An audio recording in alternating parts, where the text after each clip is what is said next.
मेरा नाम जरियाब है। मैं इन ऊंचे पहाड़ों और हरी भरी वादियों में रहने वाला एक सादा सा चरवाहा हूँ। मेरी दुनिया बहुत छोटी है, जो मेरी भेड़ बकरियों और एक पुरानी लकड़ी की बांसुरी के इर्द गिर्द घूमती है। जब मैं बांसुरी बजाता हूँ तो ऐसा लगता है जैसे पहाड़ों के गिरते झरने भी मेरी धुन सुनने के लिए खामोश हो गए हों। बस्ती के लोग मुझे दीवाना कहते हैं, क्योंकि मैं अक्सर अकेला बैठा आसमान के सितारों को तकता रहता हूँ। मगर मैं तो बस इस कुदरत की खामोशी से बातें करता हूँ। मेरी जिंदगी बहुत ही सादगी से गुजर रही थी, जहाँ ना कोई हलचल थी और ना कोई ख्वाब। मैं खुश था कि मेरी जिंदगी में कोई उलझन नहीं है, लेकिन मुझे क्या मालूम था कि कुदरत ने मेरे लिए कुछ और ही सोच रखा है। फिर एक ऐसी रात आई जिसने मेरी किस्मत बदल दी और मुझे एक ऐसी राह पर डाल दिया जहाँ से वापसी मुमकिन ना थी। उस रात सर्दी बहुत ज्यादा थी और पहाड़ों पर तेज ठंडी हवाएं चल रही थीं। आसमान पर काली घटाएं छाई हुई थीं, जैसे कोई बड़ा तूफान आने वाला हो। मेरी एक भेड़ गुम गई थी। मैं शाम तक उसे तलाश करता रहा। इसी वजह से मुझे देर हो गई। मेरा घर काफी दूर था। मैंने अपनी भेड़ बकरियों की हिफाजत की खातिर उन्हें एक पुरानी और बड़ी गुफा के अंदर कर दिया और खुद गुफा के मुंह पर आग जलाकर बैठ गया। आग की तपिश से थोड़ा सुकून मिला तो मैंने अपनी बांसुरी निकाल ली और उसे बजाने लगा। अचानक हवा बिल्कुल थम गई। हर तरफ एक अजीब सी खामोशी छा गई और फिजा में एक ऐसी मसहूर कुन यानी मोहक खुशबू फैली जो मैंने जिंदगी में कभी महसूस नहीं की थी। फिर अचानक एक तेज रोशनी हुई और मैंने देखा कि गुफा के दरवाजे पर एक साया सा नमूदार हुआ। मेरी धड़कन तेज हो गई और हाथ कांपने लगे।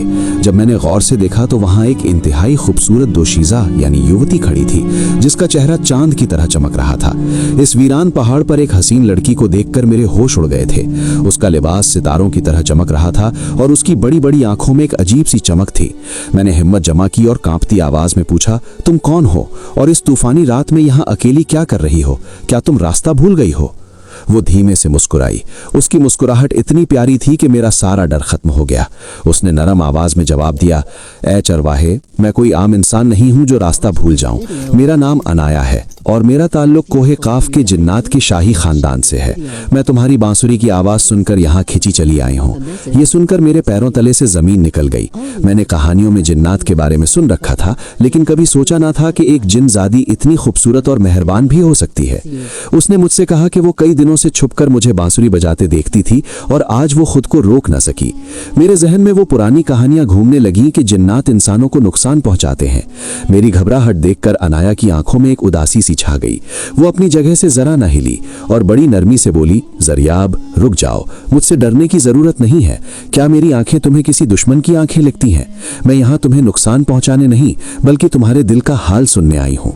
मैं खामोश रहा, मगर मेरा दिल अभी भी जोर जोर से धड़क रहा था।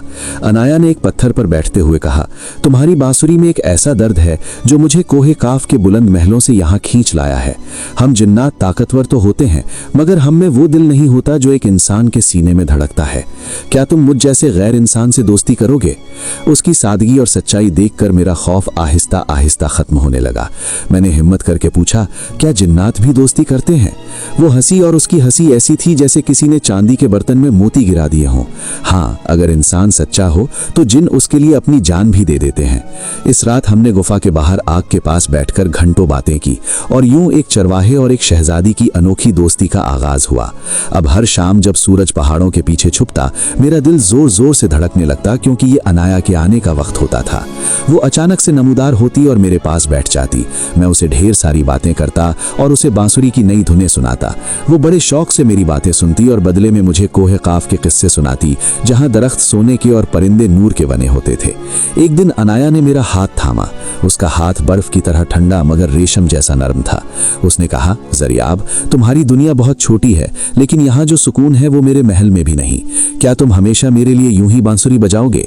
मैंने उसकी झील जैसी आंखों में देखकर वादा किया कि जब तक मेरी सांस चलेगी, मेरी बांसुरी सिर्फ उसका नाम पुकारेगी।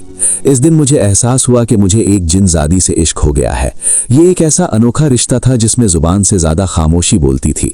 हम घंटों एक दूसरे के पास बैठे रहते। ना उसे अपनी ताकत का गुरूर था और ना मुझे अपने गरीब होने का एहसास।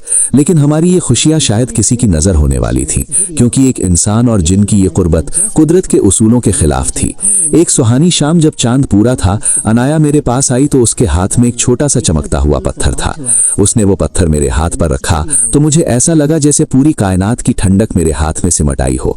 उसने कहा, जरियाब, आज मैं तुम्हें वो दिखाऊंगी जो कोई इंसान नहीं देख सकता।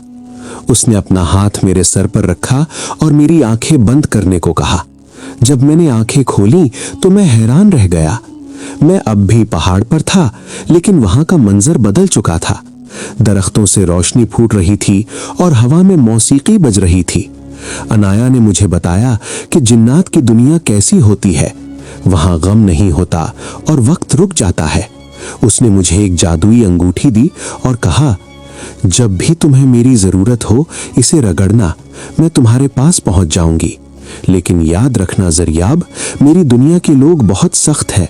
अगर उन्हें पता चला कि एक जिनजादी एक आम चरवाहे से मिलती है तो वो हमें कभी माफ नहीं करेंगे।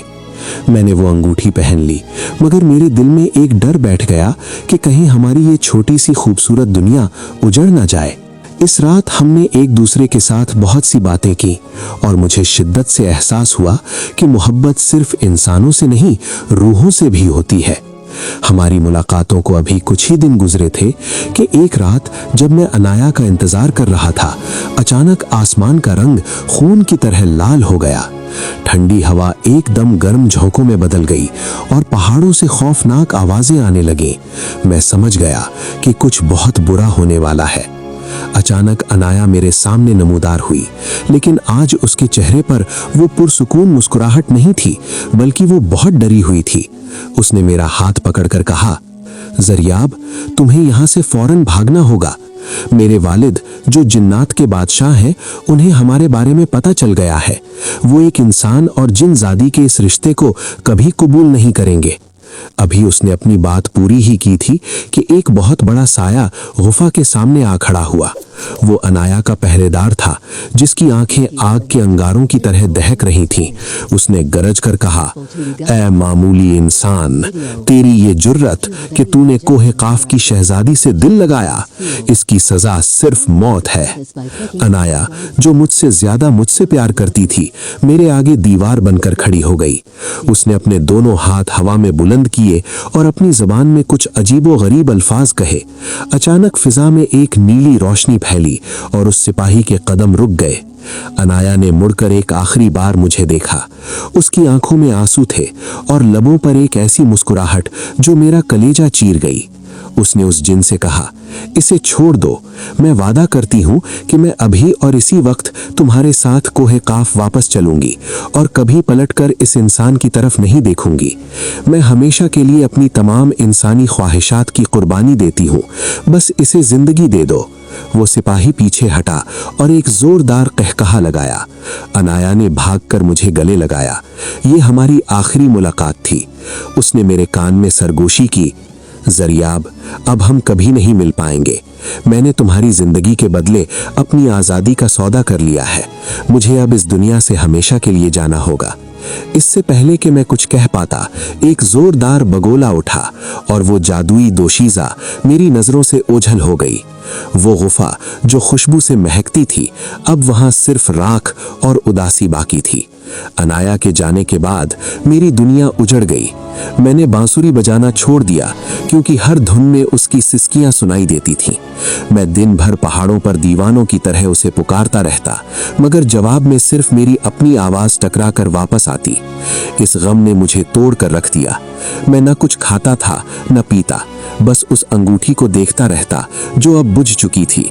आहिस्ता आहिस्ता मेरी तबीयत बिगड़ने लगी। मुझे एक ऐसा बुखार हुआ जिसने मुझे बिस्तर से लगा दिया। मैं इतना कमजोर हो गया कि अब मुझ में बकरियां चराने की हिम्मत भी नहीं रही थी। बस्ती के लोग कहते कि ज़रियाब अब नहीं बचेगा, उसकी सांसें उखड़ रही हैं। एक रात जब मुझे लगा कि आज मेरी जिंदगी का आखिरी चिराग गुल हो जाएगा और मैं मौत के करीब था, तभी अचानक गुफा में वही पुरानी खुशबू फैली। मैंने नीम व आंखें से देखा। अनाया मेरे सामने खड़ी थी। वो पहले से ज्यादा हसीन मगर बहुत उदास लग रही थी। उसने मुझे उठाकर अपने सहारे से बिठाया और एक प्याले में से कुछ नीला सा माया यानी तरल निकाल कर मुझे पिलाया। इसे पीते ही जैसे मेरे मुर्दा जिस्म में जान पड़ गई। अनाया ने मेरा सर सहलाते हुए कहा, ज़रियाब, मैंने तुमसे कहा था ना कि मैं हमेशा तुमसे मोहब्बत करती रहूंगी। मैं अपनी दुनिया की कैद में हूँ, मगर मेरा दिल यहीं तुम्हारे पास रहता है। तुम क्यों अपना ख्याल नहीं रखते? तुम्हें जीना होगा मेरे लिए। वो अपने बाप से बड़ी मुश्किल से मेरे लिए आखिरी बार इजाजत लेकर मुझसे मिलने आई थी। उसने मेरे पास रेशम के एक कपड़े में लिपटे ढेर सारे कीमती हीरे जवाहरात और सोने के जेवरात रखे और कहा, ये तुम्हारे लिए है ताकि तुम्हें जिंदगी में कभी किसी के आगे हाथ ना फैलाना पड़े। अपना ख्याल रखना और कभी खुद को तन्हा न समझना। मैंने रोते हुए उसका हाथ थामना चाहा, मगर वो हवा की तरह मेरे हाथों से निकल गई। उसने जाते जाते कहा, ज़रियाब, अब हम कभी नहीं मिल पाएंगे।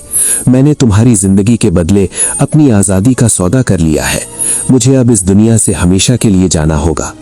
आज इस वाक़ये को 15 साल बीत चुके हैं। मैं अब वो जवान चरवाहा नहीं रहा। मेरे बालों में सफ़ेदी आ गई है, लेकिन मेरा इश्क आज भी पहले दिन की तरह जवान है। अनाया के दिए हुए जेवरात ने मेरी गुर्बत तो मिटा दी, मगर मेरे दिल की वीरानी कोई ना मिटा सका।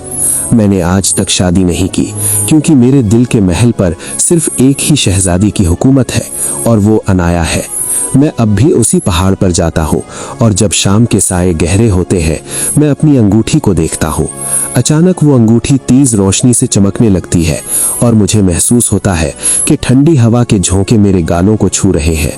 मैं जान जाता हूँ कि कोहे काफ की किसी बंद कोठरी में बैठी वो जिनजादी मुझे देख रही है, और हम आज भी रूह के रिश्ते से एक दूसरे से जुड़े हुए हैं।